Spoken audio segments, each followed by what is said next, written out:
Welcome back to our channel. आज हम पढ़ने वाले हैं एक्वायर्ड इम्यूनिटी के बारे में। हमने पढ़ा था कि जो हमारा इम्यूनिटी होता है मीन्स हमारे बॉडी का जो डिफेंस सिस्टम होता है वो मेनली टू टाइप का होता है। एक होते हैं आपके इननेट इम्यूनिटी जो सिंस बर्थ हमारे बॉडी में प्रेजेंट होते हैं और उसमें हमने 4 बैरियर्स की बात की थी। आज हम पढ़ेंगे एक्वायर्ड इम्यूनिटी जो इम्यूनिटी का सेकेंड टाइप है। एक्वायर्ड इम्यूनिटी जो होता है ये अपने थ्रू आउट द लाइफ हम एक्वायर करते हैं, ये सिंस बर्थ नहीं होता, ये हमारे लाइफ टाइम तक ये इम्यूनिटी हमारे अंदर आता है, स्पेसिफिक होता है। जब भी हमारे बॉडी के अंदर कोई एंटीजन एंट्री करता है तो उस एंटीजन के अगेंस्ट हमारा बॉडी एंटीबॉडी बनाता है। ओके, और इसीलिए इसको हम कहते हैं एक्वायर्ड इम्यूनिटी, क्योंकि ये किसी एंटीजन के एंटर करने के बाद ही आता है हमारे बॉडी में। इसकी प्रॉपर्टी क्या होती है? प्रॉपर्टीज होती है स्पेसिफिसिटी। स्पेसिफिसिटी का मतलब होता है कि किसी स्पेसिफिक एंटीजन के लिए स्पेसिफिक एंटीबॉडी होता है।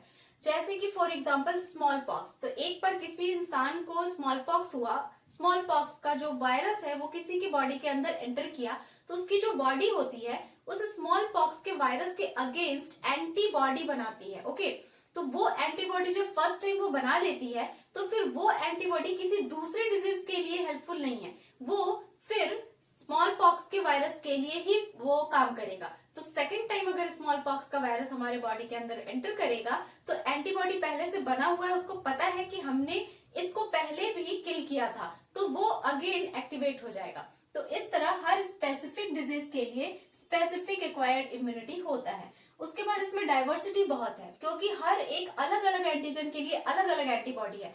बहुत डाइवर्सिटी है इसमें। Discrimination between self and non self, ये अपने सेल्फ जो सेल है और जो बाहर के फॉरेन पार्टिकल एंटीजन है उसमें डिफरेंशिएट कर सकता है।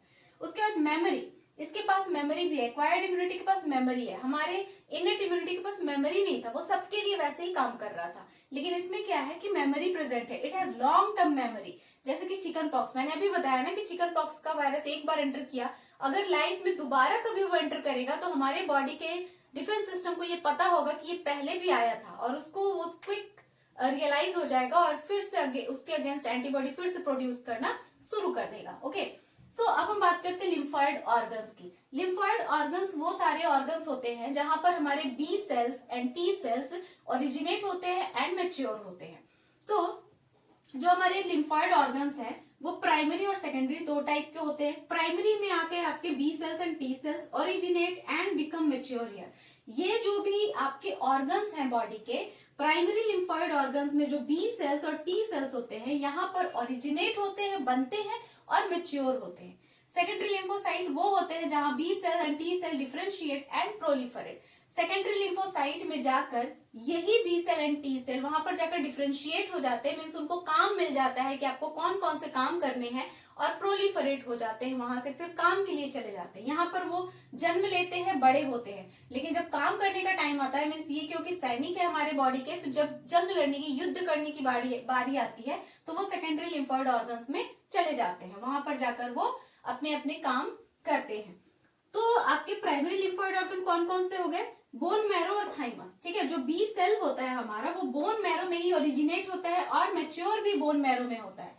उसके बाद टी सेल जो है वो बोन मैरो में ओरिजिनेट होता है लेकिन मैच्योर होता है जाकर थाइमस में। थाइमस आपको पता है हमारे हार्ट के ऊपर थोड़ा सा एक ऑर्गन प्रेजेंट होता है जो कि चाइल्ड में बहुत बड़ा होता है और जैसे जैसे हम बड़े होते हैं ये धीरे धीरे डिक्रीज होता जाता है।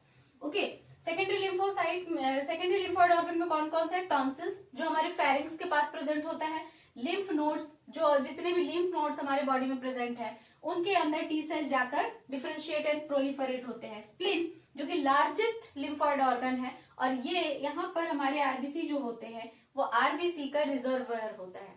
उसके बाद पियर्स पैचेस जो इंटेस्टाइन में प्रेजेंट है, malt, mucosa associated lymphoid tissue, ये हमारे digestive tract, respiratory tract, urogenital tract में प्रेजेंट होता है और ये प्रोवाइड करता है हमें इम्यूनिटी, मीन्स वहां पर बी सेल और टी सेल जाकर वहां पर डिफरेंशिएट होते हैं। नेक्स्ट है हमारा टाइप्स ऑफ एक्वायर्ड इम्यूनिटी। हमारे टाइप एक्वायर्ड इम्यूनिटी के भी फर्दर टाइप्स है। तो पहला है ह्यूमोरल। ह्यूमोरल का मतलब होता है ब्लड, और दूसरा है सेल मेडिएटेड। इसमें ब्लड काम करेगा और इसमें सेल्स जो है वो काम करेंगे। इसमें क्या होता है, बी सेल्स जो होते हैं वो एंटीबॉडी बनाते हैं और ब्लड में रिलीज कर देते हैं और उसके बाद फिर वो जो एंटीबॉडी है वो एंटीजन के अगेंस्ट फाइट करता है। एंटीबॉडी फाइट्स अगेंस्ट एंटीजन, जैसे कि वायरस, बैक्टीरिया। एंटीजन का मतलब होता है कोई भी फॉरेन पार्टिकल, कोई भी एलियन पार्टिकल, जैसे कि वायरस आया, बैक्टीरिया आया, तो वो हमारे बॉडी का नहीं है, तो उसको हम एंटीजन कहेंगे। Okay, so also called antibody mediated immunity, क्योंकि यहाँ पर एंटीबॉडी काम कर रहे हैं इसलिए इसको एंटीबॉडी मेडिएटेड इम्यूनिटी भी कहते हैं।